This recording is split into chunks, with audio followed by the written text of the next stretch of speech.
Boy aka, mahallaga kelganman. Orqamda ko'rib turgan mana shu profnastil do'konlaring tayyor biznesi bilan do'kon sotilyapti.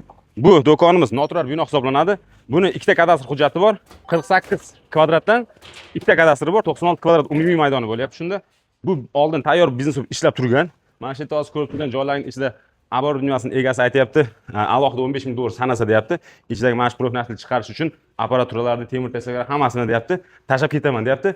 Buni mana shu yerdan chegarasi bo'lgan 48 kvadrat bo'lgan, alohida bitta 48 kvadrat bo'lgan, alohida bu tomonda 48 kvadrat bo'lgan. Lekin egasi aytyapti, uka men alohida sotmayman buni.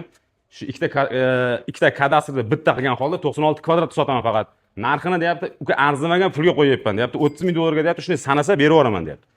Plus undan tashqari mana shu aborniyolarni mana yaxshilab ko'rib olinglar. Bunga alohida 15 ming dollar so'rayapti egasi. Bu profnastil ishlab chiqarish uchun tayyor mana shu abor dunyasi bor. Undan tashqari bu yerda ikkita vixit bor. Shunda mana hozir ko'rdilaringiz, biz naryoqdan kirib keldik, mahallaning ko'chasidan.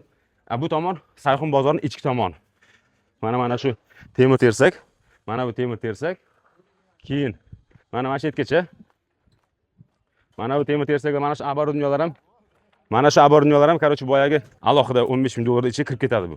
O'shanda tayyor biznesi bilan agar sotib olgan bo'lsalaring 45 ming dollar pul so'ralyapti. Pastda egasini raqamini qoldirib qo'yaman. Egasini o'zim bog'lanib turib, barga qo'yarsangiz bo'ladi.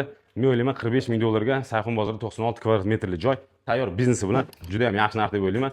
Endi o'zing sharoitlarga qaranglar, pullaringga qaranglar, agar sizga to'g'ri keladigan bo'lsa, egasiga telefon qilib, o'zing aloqa qilib, barga qo'yarsangiz bo'ladi. Ko'rishguncha.